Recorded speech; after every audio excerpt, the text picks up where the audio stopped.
Ilang lugar sa bansa ang nakararanas ngayon ng kalat-kalat na pag-ulan dahil sa epekto ng Tropical Depression Kaloy.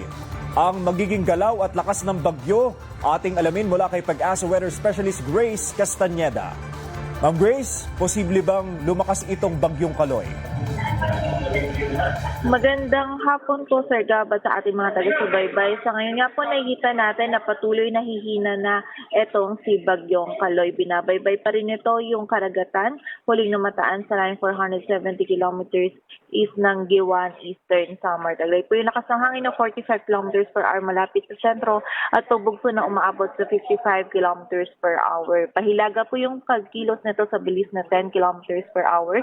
Wala itong direct effect sa anumang bahagi ng ating bansa, but yung trough or extension po nito magdudulot ng mga scattered na pag-ulan sa Eastern Samar, Dinagat Islands at Surigao del Norte. And nakita din po natin mananatili itong malayo sa landmass and posible nga po within 12 to 24 hours ay malusaw na ito into a low pressure area. Samantala dito naman sa Metro Manila at sa nalalabing bahagi po ng ating bansa, patuloy pa din na magiging bahagya maulap hanggang sa maulap yung ating kalangitan, mainit at maalinsangan pa din yung ating panahon. Ang forecast heat index po natin bukas dito sa Metro Manila ay from 41 to 42 degrees Celsius, while 42 to 45 degrees Celsius naman for most areas pa ng Luzon at ilang bahagi po ng Western Visayas. So generally, mainit at maalinsangan pa din, kaya hanggat maaari, limitahan lamang po yung ating mga outdoor activities at kung hindi naman po maiiwasan, lalong-lalo na kung yung nature ng ating mga trabaho ay outdoor or sa labas,